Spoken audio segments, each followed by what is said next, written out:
말씀 같이 보겠습니다. 말씀은 마가복음 7장 13절 말씀부터 23절 말씀까지 보도록 하겠습니다.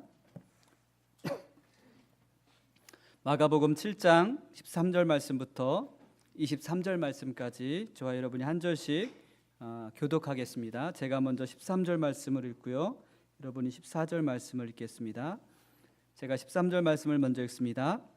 너희가 전한 전통으로 하나님의 말씀을 폐하며 또 이 같은 일을 많이 행하느니라 하시고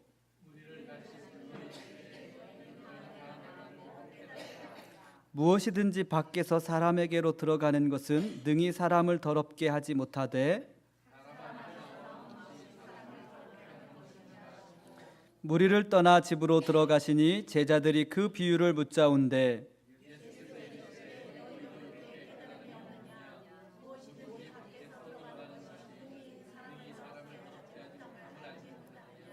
이는 마음으로 들어가지 아니하고 배로 들어가 뒤로 나감이라. 이러므로 모든 음식물을 깨끗하다 하시느니라.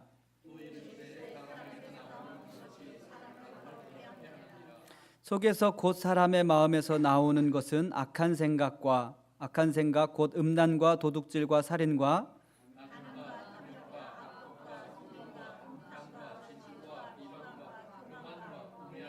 같이 읽습니다. 이 모든 악한 것이 다 속에서 나와서 사람을 더럽게 하느니라. 아멘. 전익범 목사님 오셔서 말씀 전해 주시겠습니다. 오늘 여러분들과 같이 나눌 말씀은 하나님의 사람들이 가끔은 하기 쉬운 한 가지 실수를 한번 생각하면서 그 안에서 우리가 하나님의 뜻을 좀 찾아가 보려고 합니다.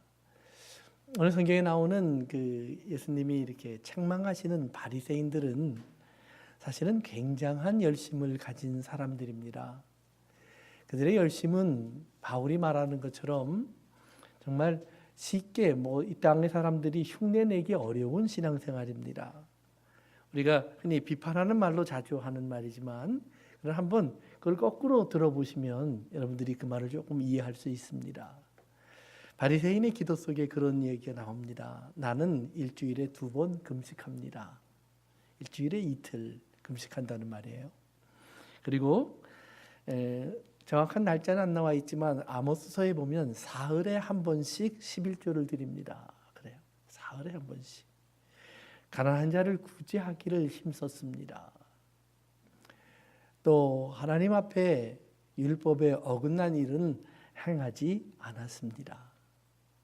600가지가 넘는 율법의 내용들을 그들은 이제 또 수천 가지로 세밀하게 해석을 해놓고 그것 하나하나를 다 지켜갔다는 말입니다. 그러한 열심들이 모여서 그것이 증폭되면서 나중에는 심지어는 그 율법을 파괴하거나 율법에 도전하는 사람들을 죽이는 일도 그들은 하기도 했습니다. 더욱이 예수님 당시 이스라엘 사람들은 그 나라를 잃어버린 지 꽤 오랜 시간이 지났습니다. 로마라고 하는 큰 제국 밑에 들어가서 저들이 비록 성전은 유지하고 있지만 나라의 자율성을 빼앗겼고 그리고 참 어려운 식민지 생활 같은 것을 하고 있었습니다. 예수님 말씀에 나오는 것처럼 누가 너희에게 억지로 오리를 가자고 하면 십리를 가지고, 그런 말은 로마 사람들이 자기들이 정복한 나라의 사람들에게 할 수 있는 기득권이었습니다. 무거운 짐이나 자기가 들기 싫은 것들이 있으면 지나가는 사람 아무나 세워놓고 로마 시민이 아니면 이거 들고 따라와, 그러면 오리를 들고 따라와야 했습니다. 이런 어려운 상황 속에 이스라엘은 처해 있었습니다. 그렇기 때문에 바리새인들은 더욱더 열심히 신앙생활을 했습니다. 왜냐하면 저들이 저렇게 된 이유를 그들은 하나님의 법을 어겨서라고 생각을 했습니다. 하나님의 뜻대로 순종하지 못한 이스라엘에게 주신 하나님의 책망으로 받아들였습니다. 그렇기 때문에 그들은 그런 열심을 내었고 그 열심은 정말 누구도 따라갈 수 없을 만큼 그런 극단적인 것으로 치우쳐지기도 했습니다. 그러나 그들의 그러한 열심은 일반인들에게는 참 놀라운 것으로 보였고 많은 이스라엘 사람들은 그들의 열심을 칭찬하고 존경하고 그들의 신앙적인 어떤 문제나 삶에 어려운 일이 있으면 바리새인들을 찾아와서 길을 묻고 그리고 인도를 받곤 한 것도 사실이었습니다. 그럼에도 불구하고 예수님은 오늘 그들의 그러한 신앙생활을 엄하게 책망하십니다. 그것은 잘못됐을 뿐만 아니라 오히려 지옥으로 가는 그러한 길을 걷고 있다라고 이야기를 합니다. 왜냐하면 그들이 그 열심을 내면서 잃어버리고 있는 중요한 진리가 있기 때문입니다. 중요한 진리의 첫 번째는 창세기 6장에 보면 하나님께서 이 땅에 사람들을 보고 하신 말씀이 나옵니다. 그것이 뭐냐 하면 사람들이 다 생각하는 것이 악하다. 로마 창세기 7장에서부터 이제 홍수가 사람을 멸망시키는 내용이 나오고요. 8장에 가면 홍수가 끝난 다음에 홍수를 끝내고 나오는 노아와 노아의 가족 8명을 향해서 하나님이 한 번 더 비슷한 말씀을 하십니다. 사람들이 생각하는 바가 어려서부터 악하다. 그러니까 사람들은 아무리 노력해도 스스로 깨끗하게 할 수 있는 방법이 없다라는 말씀을 천명하십니다. 그런데 바리새인들은 스스로 깨끗해질 수 없는 인생을 깨끗하게 할 수 있다라고 믿으면서 최선을 다하는 겁니다. 심지어는 손을 닦는 일을 하고 몸을 씻는 일을 합니다. 여러분도 아마 많으면 하루에 한두 번, 또 적게라면 일주일에 한두 번은 마켓을 다녀올 겁니다. 바리새인들은 마켓을 갔다 오면 그들은 꼭 목욕을 했습니다. 손을 씻는 것으로 만족하지 못했습니다. 그 이유는 마켓 안에서는 많은 이방인들을 만날 수도 있고 이방인들이 만든 물건을 만질 수도 있기 때문에 이방인들에 의해서 더러워진 자기의 몸들을 씻어내기 위해서 저들은 그렇게 행동한 것입니다. 근데 그럼에도 불구하고 주님 말씀하시는 것은 그것이 너희들의 중심을 깨끗하게 할 수는 없다. 어려서부터 악한 생각을 하고 있는 죄의 경향을 씻어낼 방법도 없다라고 말씀하는 겁니다. 그래서 창세기 1장부터 6장까지 하나님이 우리에게 선포하시는 것이 한 가지입니다. 사람은 사람의 힘과 노력으로만 살려고 한다면 반드시 하나님의 심판으로 인해서 멸망받을 수밖에 없는 죄인이다 라는 걸 천명하는 겁니다. 하나님이 돕지 않으시면 어떤 누구도 예외 없이 다 물에 빠져 죽어야 한다는 말입니다. 노아와 그의 가족도 예외가 아니었지만 성경은 우리에게 하나님의 특별한 간섭이 있으면 그렇게 구원받을 길이 있다는 것도 알려주시는 겁니다. 그래서 우리가 창세기 공부를 하고 있지만 여러분들 창세기 8장부터 창세기 뒤에 나오는 모든 내용은 무엇이냐면 그러한 죄인들을 하나님이 어떻게 구원으로 이끌어 가시는가를 보여주고 있는 설명입니다. 그리고 예수님이 이 땅에 오셔서 마태, 마가, 누가, 요한복음에서 보여주시는 예수님의 복음은 이렇게 완성되었다. 그러니까 이제부터는 믿으면 구원을 얻는다라는 말을 하는 겁니다. 사랑하는 성도 여러분, 여러분도 어리석은 스스로 깨끗게 되려고 하는 삶이 아니라 예수 그리스도 안에서 하나님의 사랑으로 은혜로 나를 용서받게 되는 그런 은혜의 대상인 것을 깨달을 수 있기를 주님의 이름으로 축원합니다. 예수님은 오늘 그 바리새인들에게 그런 말을 해주십니다. 한번 너희 중심을 잘 보아라. 너희들이 먹는 거 깨끗한 거 먹겠다고 얘기하고 손발 잘 씻고 깨끗한 것 그렇게 먹겠다고 얘기하는데 한번 잘 생각해 보아라. 먹는 음식 때문에 너희들의 몸이 더러워지더냐? 너희들의 마음속에 이런 악한 일들의 생각이 들어가더냐라는 말입니다. 그러면서 12가지의 죄의 리스트를 주님은 말씀합니다. 탐욕이 나옵니다. 살인이 나옵니다. 악독이 나옵니다. 음란이 나옵니다. 거짓이 나옵니다. 교만이 나옵니다. 탐심이 나옵니다. 질투가 나옵니다. 속임이 나옵니다. 비방이 나옵니다. 그 말들을 다시 한번 이렇게 정리해 보면 바로 10계명에 5, 6, 7, 8, 9, 10개의 계명하고 그대로 연결이 됩니다. 10계명에 보면 내 부모를 공경하라 했습니다. 살인하지 말라 했습니다. 간음하지 말라고 했습니다. 도적질하지 말라고 했습니다. 거짓 증거하지 말라고 했습니다. 그리고 이웃의 것을 탐내지도 말라고 했습니다. 그 말들을 예수님은 마가복음에서는 12가지로 똑같은 내용을 마태복음에 가면 6가지로 다시 한번 정리해서 말씀해 주십니다. 그렇기 때문에 바울도 성경 몇 군데에서 우리들의 모든 죄를 정리하면서 결국 우리들의 죄는 십계명에 나오는 도둑질하지 마라, 간음하지 마라, 탐내지 마라, 그리고 내 이웃을 향하여 거짓 증거하지 마라, 살인하지 마라, 이러한 내용들을 우리가 지키지 않기 때문이다라고 설명을 하기도 합니다. 사랑하는 성도 여러분, 우리가 창세기에 나오는 하나님의 말씀, 사람은 어려서부터 악하다는 말씀과 예수님께서 그렇게 정리해 주신 죄의 내용들을 이렇게 붙여보면 우리는 십계명의 내용을 그러기 때문에 다시 한번 생각해 볼 수 있습니다. 하나님은 그렇게 죄의 리스트를 말하기 전에 먼저 하신 것이 있습니다. 너희들이 정말 진실하게 살기를 원하느냐? 그러면 나 외에 다른 신을 두지 마라. 우상을 만들지 마라. 내 이름을 망령되이 일컫지 마라. 안식일을 거룩하게 지키라. 바꾸어 말하면 하나님이 내 중심에 계시지 않으면 우리가 아무리 노력해도 우리가 선한 삶을 살 수도 없고 선한 삶을 지킬 수도 없다라는 말입니다. 여러분, 진정 하나님의 뜻대로 살기를 원한다면 내가 나로 남아있지 않고 이런 더러운 내 속에 하나님이 오셔서 내 중심에 들어와 주셔야 한다라는 말입니다. 내 생각 속에, 내 마음 속에, 내 삶의 원칙 속에 하나님께서 들어오셔서 하나님이 살아계심을 보여주셔야 한다는 말입니다.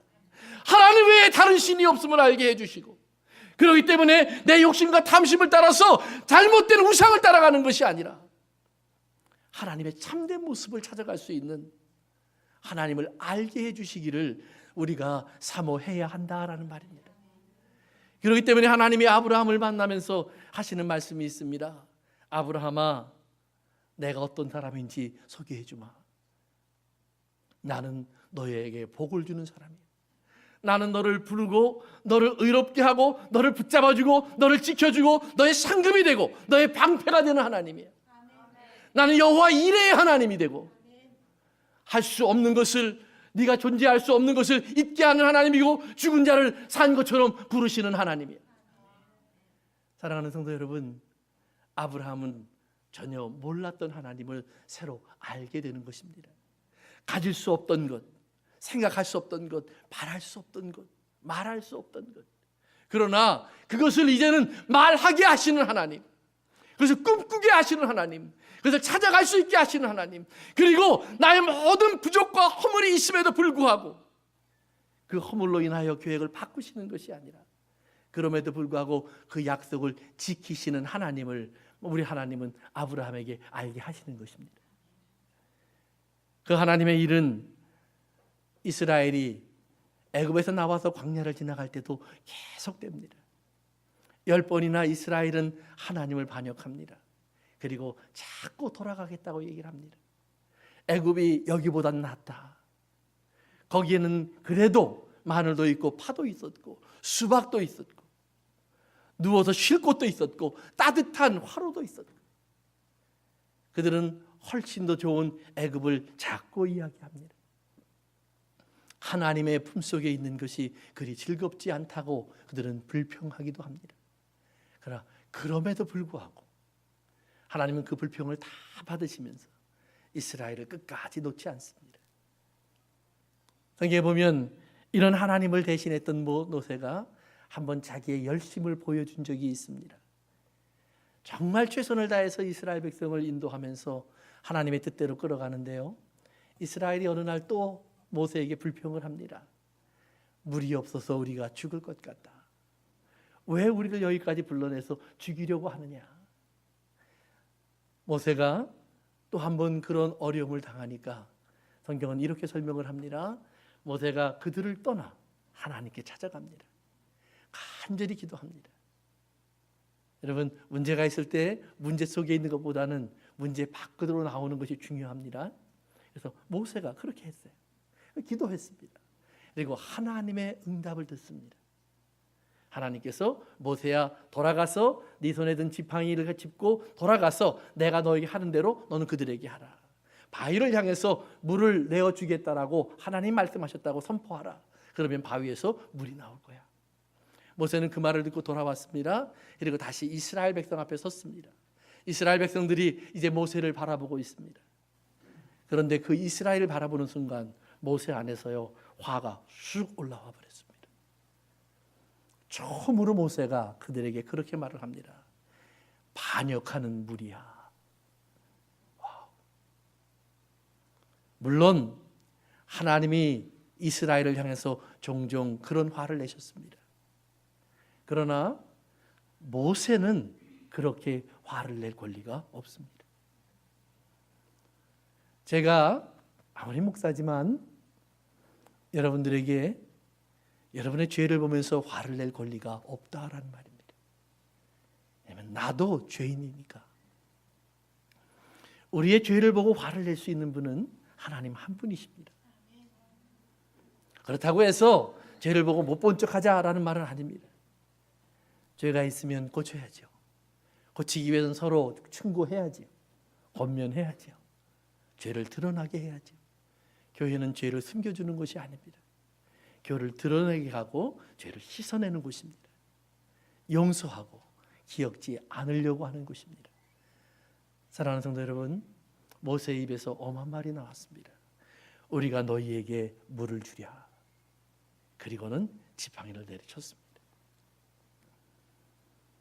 물은 예정대로 나왔지만 예정이 없던 하나님의 음성이 모세를 찾아옵니다. 모세야, 네가 사람들 앞에서 내 영광을 드러내지 않았다. 두 가지입니다. 하나는 백성을 향해서 반역한 무리라고 불렀습니다. 두 번째는 그 백성에게 우리가 물을 주겠다고 했습니다. 그들을 정죄할 수 있는 분도 하나님이시고 물을 주실 수 있는 분도 하나님이십니다. 모세가 물을 줄 수 있었다면 기도하러 가지 않았겠죠. 그들이 왔을 때 미리 물을 줘버렸겠죠. 아니, 문제가 생기기 전에 이미 물을 공급했겠죠. 왠지 하나님은 물을 안 주고 계셨고, 그리고 불평이 나오게 하셨고, 불평이 나온 후에야 모세가 기도하고, 기도한 모세의 음성을 듣고야 응답하십니다. 사랑하는 성도 여러분, 하나님은 물을 주시는 데 목적이 있는 것이 아니라 우리가 어떤 사람인지를 알게 하는 데 목적이 있습니다. 우리가 누구인 줄을 알아야 겸손해지고, 우리가 누구인 줄을 알아야 은혜가 은혜이가 되고, 우리가 죄인 줄 알아야 하나님의 용서가 됩니다. 죄를 모르는 사람은 회개하지 않습니다. 용서를 구하지도 않습니다. 용서가 어떤 은혜인지도 모릅니다. 왜 십자가가 필요한 줄 모릅니다. 바로 바리새인들이 이스라엘 앞에 모세의 정죄를 하고 있습니다. 오늘 너희들의 모습 왜 저렇게 되는 줄 아느냐? 우리처럼 율법을 지키지 않아서. 그들을 향해서 말씀하고 있습니다. 너희들이 왜 병들고, 너희들이 왜 가난하고, 너희들이 왜 지옥에 갈 줄 아느냐? 너희들은 하나님 앞에 반역을 하고 있어서. 우리는 왜 하나님이 지키시는 줄 아느냐? 우리가 율법을 지키고 있어서. 그들의 입은, 그들의 행동은 자신도 모르는 사이에, 아니 자신이 알면서 의도적으로 이스라엘을 정죄해가고 있습니다. 신명기 23장에 가면 하나님이 이스라엘을 바라보시는 모습이 발람이라는 잘못된 선지자를 통해서 증거가 됩니다. 그게 이렇게 나옵니다. 하나님은 야곱의 허물을 보지 아니하시며 이스라엘의 반역을 보지 아니하시는도다. 이런 말씀은 굉장히 좋은 말씀이에요. 다윗은 우리의 죄를 기억하지 않으시는 하나님을 말합니다. 그렇다고 해서 저절로 용서받지 않았어요. 다윗은 그 죄를 하나님께 고백하느라고 눈물로 침상을 띄웠어요. 이스라엘은 40년을 광야에서 헤맸어요. 그렇지만 그런 이스라엘을 보고 하나님이 마지막에 기억하는 것은 니네들이 그렇게 반역했지, 이것이 아니라 너희들이 그래도 따라왔구나. 그래, 너희들의 인성이 그렇게 약한데, 너희들의 성품이 그렇게 죄악스러운데, 그 죄악스럽고 약한 성품을 딛고 그래도 불평하면서도 한 걸음, 원명하면서 두 걸음, 그래 나에게 대적하면서 세 걸음, 결국은 여기까지 왔구나. 잘했다. 사랑하는 성도 여러분, 하나님의 은혜가, 하나님의 참으심이, 하나님의 기다리심이 오늘 나를 나되게 하신 것을 믿으시길 주의 이름으로 축원합니다. 그렇다면 모세의 열심, 내가 기도했어, 너희들이 이런 일을 해도 내가 떠나지 않았어, 내가 너희들을 위해서 몇 번이고 하나님 앞에 차라리 나를 죽이십시오 하나님, 이렇게 목숨을 내어놨어. 성도 여러분, 그렇게 한 것이 있다면 그것도 은혜라고 깨달으실 수 있길 바랍니다. 내가 그렇게 할 수 있도록 만들어주신 하나님, 그분이 고맙죠. 이번에 시카고교회에서 집회를 마치고요, 세 분 권사님이 임직을 하는데, 임직식이 끝나고 한 권사님이 나와서 그런 간증을 해요. 한 30분 동안 긴 간증을 하면서, 이건 전입본 목사님 때문에 하는 말입니다, 그래요. 그래서 좀 이렇게 마음에 부담이 됐어요. 혹시라도 잘못된 얘기를 하면 어떡할까. 뭐라고 그러시냐면, 나는 억세게 재수 없는 놈입니다, 왕재수입니다, 그래요. 그래서 더구나 이게 전입본 목사님 때문입니다 그래 놓고 왕재수입니다, 이 말이 이어가니까 이제 망했구나 그런 생각이 들었어요. 그런데 그분이 미국 생활 한 20년이 되셨는데, 지난 거의 한 16년 가까운 시간을 영주권이 없어서 고생을 하셨어요. 몇 번이고 사기도 당하고, 그리고 거절을 당하고, 이용당하고, 버림받고, 몇 번이고 보따리를 싸서 한국으로 가고 싶었대요. 그리고 만에 하나 영주권 나오면 가위로 다 잘라버리고 한국으로 갈 거다 그러셨대요. 그런데 도저히 안 나올 줄 알았던 영주권이 오늘 나왔다고 연락이 왔대요. 그러면서 본인이 깨달은 것이 하나가 있어요. 이게 뭐냐 하면, 그렇게 재수 없는 내 인생인데도 하나님은 나를 버리지 않으셨구나. 그게 깨달아졌대요. 그러면서 그분이 이렇게 마지막 마치셨어요. 이제부터 나를 위해 기도할 때 여전히 재수 없는 놈이라고 기도해 주시기 바랍니다. 재수 없는 일들이 계속 있어도 괜찮습니다. 그러나 한 가지, 이제 하나님을 나는 잃어버리지 않겠습니다. 하나님이 나를 도우심을 잊어버리지 않겠습니다. 그거 하나만 있으면 세상에서 어떤 재수 없는 사람이 돼도 괜찮습니다. 제가 4시간 설교를 했는데, 제가 4시간 한 설교보다 더 큰 은혜가 그때 있었어요. 사랑하는 성도 여러분, 사람의 열심으로 이룰 수 있는 의는 없습니다. 주님의 선포처럼, 바울의 말처럼 우리는 원래 죄인입니다. 의인은 없나니 하나도 없고요, 어려서부터 생각하는 것이 죄되고요, 바꾸려고 해도 잘 안 되고요. 그런데 이런 사람들을 바꾸어 가시는 하나님, 그 바꿈을 위해서 예수님을 십자가에 못 박으시는 하나님의 사랑이 있기 때문에 우리가 오늘 하나님 앞에 설 수 있음을 믿으시길 바랍니다. 하나님 앞에. 엘리야라고 하는 하나님의 선지자가요, 850명이나 되는 우상을 섬기는 선지자들과 하나님 앞에 누가 참 하나님인지 대결을 합니다. 그리고요, 마침내 엘리야의 하나님이 진짜 하나님인 것이 증명이 됐어요. 성경에 보면 엘리야가 기도하니까 비가 오지 않았던 3년 6개월의 가뭄이 끝나고 다시 하늘에서 폭우가 쏟아져요.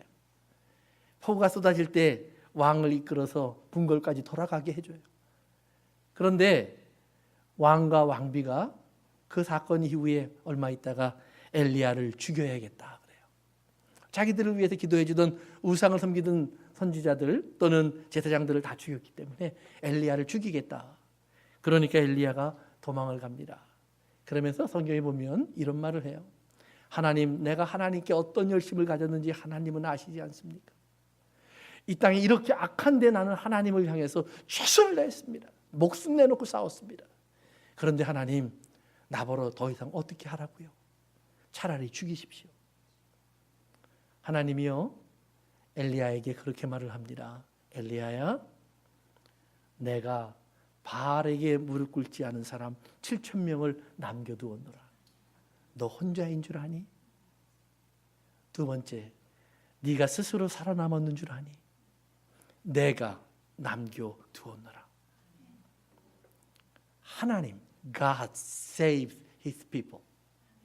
하나님이 하나님의 백성을 지키시는 겁니다. 오늘 여러분들이 여러분의 삶 속에서 내가 무언가를 이루었다, 갖고 있다, 내가 바리새인처럼 거룩하고 경건하게 살 수 있었다, 그렇게 살 수 없는 악한 환경 속에서 쓰러지고 넘어지는 사람들에 비해서 똑같은 성정을 가진 사람인데, 아니야 내가 열심히 더 있어서, 아니에요. 그렇게 살 수 있도록 허락하신 하나님의 은혜가 있었기 때문이에요. 그렇다면 먼저 된 자라면 내가 나중된 자들을 긍휼히 여겨야지.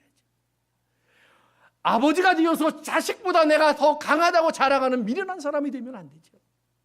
어머니가 되어서 내가 더 많이 안다라고 자식에게 지식 자랑하는 이런 바보 같은 어머니는 세상에 없죠. 자식은 어찌할 줄 모르는데 어머니는 그의 손발이 되어주고, 자기는 스스로 몸 한번 뒤척일 줄 모르는데 어머니는 그를 닦아주는 자가 되잖아요. 사랑하는 성도 여러분, 하나님께서 우리에게 그렇게 될 수 있도록 키우시고 이끄시고 인도해 주신 것을 믿으셔야 합니다. 바울은 말합니다. 그러기에 나는 심었고 아볼로는 물을 주었고 그러나 오직 자라게 하시는 이는 하나님이시니, 나도 모르는 사이에 내 안에서 그렇게 살 수 있는 힘이 생겼다는 말이에요. 기도할 줄 모르는 사람이 수두룩한데 기도할 줄 아는 사람이 되었고, 하나님 말씀을 옆에 두고도 펼칠 줄 없는 사람이 이렇게 많이 있는데, 나는 왠지 하나님 말씀 한 구절을 안 읽으면 목마른 사슴처럼 목이 마르고 배고픈 아이처럼 갈증이 나서 주의 말씀을 내가 사모할 수밖에 없으니 아버지 하나님 감사합니다 그래야지. 성경만 펼치면 잠이 온다고 할지라도 아버지 하나님 쓴 약도 먹는데, 몸에 좋다고 하면 한국 사람들은 양잿물도 마시는데, 주님 내 영혼을 살리는 말씀 제가 오늘도 한 장은 읽어야 되겠습니다. 사랑하는 성도 여러분, 이 깨우침을 주신 하나님을 여러분이 기억하셔야죠. 내가 아니잖아요. 내 입술에 말씀을 담으신 하나님. 바벨에서 이 땅의 사람들이 경험한 것은 뭐냐 하면 자기 말대로 하면 다 흩어지는 거예요. 부부가 아무리 하나 되려고 해도요, 자기 주장하면 다 흩어지는 거예요. 부모 자식이 아무리 같이 살려고 해도 자기 주장하면 다 흩어지는 거예요. 교회가 아무리 하나일지라도 자기 주장하면 흩어지는 거예요. 그런데 말이 각각인 사람들이 사도행전 2장에 보면 온갖 방언으로 떠들고 있는데 사람들이 들어보니까 다 똑같은 말을 하더라는 말이에요. 하나님의 크고 놀라운 일을 말하더라. 그러니까 교회가 하나 되어 있더라. 성도 여러분, 그 새 방언을 말하게 하신 이가 하나님이세요. 성령님이 오셔서 각 사람의 마음속에 자기도 몰랐던 새로운 언어를 터뜨려내셨는데, 온갖 사람들이 들어보니 이건 술 취한 사람들의 주정 같은 소리들이 사방에서 들렸어요. 그러나 들을 게 있는 자가 귀를 기울여 보니까 저들은 다 하나님의 위대한 일을 말하더라. 하나님의 위대한 일을 말한 사람들이 저들이 눈을 떠 서로를 바라보면서 주먹질을 할까요? 아니요. 예수 그리스도의 십자가의 은혜를 안 사람들이 자기들이 수고한 것을 자랑하며 서로 내가 더 높아지겠다고 할까요? 진정 은혜를 아는 사람이라면 더 나대져서 내가 섬길 수 있는 작은 일들을 찾아가지 않을까요? 사랑하는 성도 여러분, 왜 바리새인들의 열심이 잘못되었는지를 기억해야 합니다. 그들은 자기도 모르는 사이에 그들의 열심이 누군가를 정죄하고 있는 것을 그들은 깨닫지 못하고 있습니다.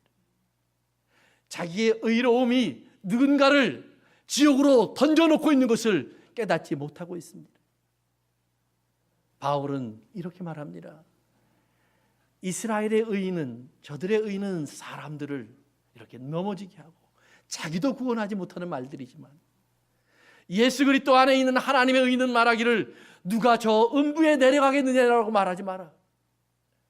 내려가시는 이 예수님이 계시는데, 거기까지 가신 분이 있는데 누가 내려갈 수 있느냐 말하지 마라. 하나님의 뜻 안에서 우리를 대신해 음부의 고통까지 내려가신 주님을 기억하라는 말입니다. 누가 저 하늘에 오를 수 있느냐고 말하지 마라. 하늘에요, 오늘 여러분과 저를 데리고 올라가실 주님이 올라가 계신 줄로 믿으셔야 합니다. 이것이 의예요. 내가 떨어져야 될 음부에 주님이 떨어지셨고, 내가 갈 수 없는 저곳에 우리 주님이 올라가 앉으셨어요. 올라가 앉으신 주님의 모습은 일찍 죽임을 당한 것 같더라. 상처가 있고 찢김이 보이고, 그리고 죽음을 당한 흔적이 보이더라는 말이에요. 그 주님이 있는 곳을 둘러싼 주의 백성들이 보이고 장로들이 보이고. 사랑하는 성도 여러분, 하나님의 나라는 그러한 나라인 것을 기억하셔야 합니다. 하나님의 의는 그러기에 음부에 떨어질 자에게 내가 너희를 위하여 음부에 갔으니 넌 그곳으로 나오라는 말이고요. 하나님의 의는 여기서 갈 수 없는 그들에게 나와 함께 가자라고 부르시는 주님의 초대를 우리의 귀에 들려주시는 거예요. 십자가를 지고 있던 강도에게 그러게 주님은 네가 오늘 나와 함께 낙원에 이르리라. 무엇을 했다고요? 어떤 의가 있다고요? 바리새인에 비해서 무엇이 잘난 것이 있다고요? 아무것도 없어요. 그러기에 바울이 그때부터 자기의 인생을 하나님께 드리면서 하는 말이 뭐냐면, 나를 보는 사람들마다 볼 수 있는 것은 십자가의 도가 되길 원한다. 공부 많이 한 바울도 아니고요, 돈 많이 버는 바울이 아니에요. 나를 보는 사람들이 나를 보면서 나를 위하여 십자가를 지신 예수님의 사랑, 그것이 보이는 사람이 되길 원한다. 어떻게 하면? 오늘 여러분의 가슴에 이 소원이 열심히 생기기를 주의 이름으로 축원합니다. 히브리서 5장에서 예수님의 인생을 정리해 놓은 히브리 기자의 말에 보면 그렇게 되어 있습니다. 예수님은 저가 육체로 계실 때에 자기를 죽음에서 구원하실 아버지 하나님께 심한 통곡 속에서 눈물과 탄식으로 자기의 간구와 소원을 드렸나니, 그 소원이라는 말, 여러분, 그것은 화목의 사자라는 말입니다. 하나님, 화목케 하는 일이 이루어지길 원합니다 라는 말이에요. 올리브 가지라는 말이에요. 원어가 올리브 가지. 올리브 가지를 들고 누군가를 찾아가서 당신이 우리를 도울 수 있습니다. 당신만이 우리를 구원할 수 있습니다. 당신만이 우리의 흉년에서 고쳐줄 수 있습니다. 당신만이 우리의 아픔에서 건져낼 수 있습니다. 이 위기에서 우리를 지켜줄 수 있습니다. 도움을 주십시오. 올리브 가지를 받아주면 해결이 되는 거예요. 주님이 우리의 올리브 가지가 되셔서 하나님 앞에 그 소원을 하랬다는 거예요. 십자가 위에서 하나님을 향해서 올리브 가지를 들었다는 말이에요. 하나님이 그 주님의 손을 붙잡아 주신 줄로 믿습니다. 그것을 화목이라고 해요. 주님의 소원은 화목이고, 화목은 그러기에 동서 먼 곳으로부터 하나님의 자녀들이 몰려들어서 아브라함과 이삭과 야곱과 함께 앉았더라. 그래서 그들이 찾아오다라는 말을 똑같은 단어로 썼어요. 올리브 가지를 들고 오다. 성도 여러분, 오늘 여러분의 인생 속에서 바리새인의 열심은 우리 가운데서 사라질 수 있기를 바랍니다. 어떤 봉사를 하든지, 어떤 수고를 하든지, 어떤 열심을 갖고 있더라도 혹시라도 나를 통해서 하나님 이 땅에 십자가가 가리워지지 않게 하옵소서. 이것이 우리의 두려움이 될 수 있기를 바랍니다. 그리고 우리에게 하나님이 주신 무언가가 있다면, 나를 움직이는 하나님의 어떤 동력이 있다면, 하나님, 이것은 내 안에서 나오는 이 스스로부터 나올 수 있는 이런 악이 아니라 선한 것이 나온다면, 이것은 내 안에 선을 심으신 하나님의 손길입니다. 하나님, 내 안에 들어오셔서 나의 하나님이 되어주시고 우상을 보지 않게 하여 주시고 하나님의 안식 속에 거하게 하시고 주의 이름을 부르되 거룩한 이름으로 부를 줄 알게 하셨어. 누구든지 주의 이름을 부르는 자는 구원을 얻으리로다 말씀하신 주님의 말씀이 내게 임하게 하옵소서. 그래서 성경을 해석하는 분들이 그런 말을 합니다. 하나님께서 이 땅의 사람들을 향해서 저들이 생각하는 것이 어려서부터 악하다라는 말을 하신 것은 그러기에 심판을 받아야 한다라는 뜻도 있지만 또 하나 그러기에 내가 저들을 긍휼히 여겨야 한다. 저들의 희망은 저들이 아니라 나라고 하는 사실을 선포하는 것이다. 오늘 이 귀한 진리가 여러분의 가슴 속에 머물기를 축원합니다. 기도합니다.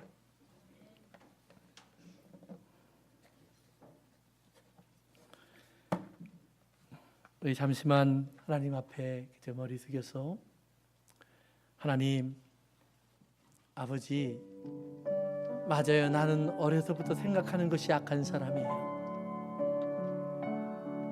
그러나 선이라는 것은 갖고 있지 못한 나, 주님 내 안에 선을 심어주세요. 뿌릴 수 있는 씨앗을 가진 이도 주님이시고 자라게 하실 수 있는 무도 주님이십니다.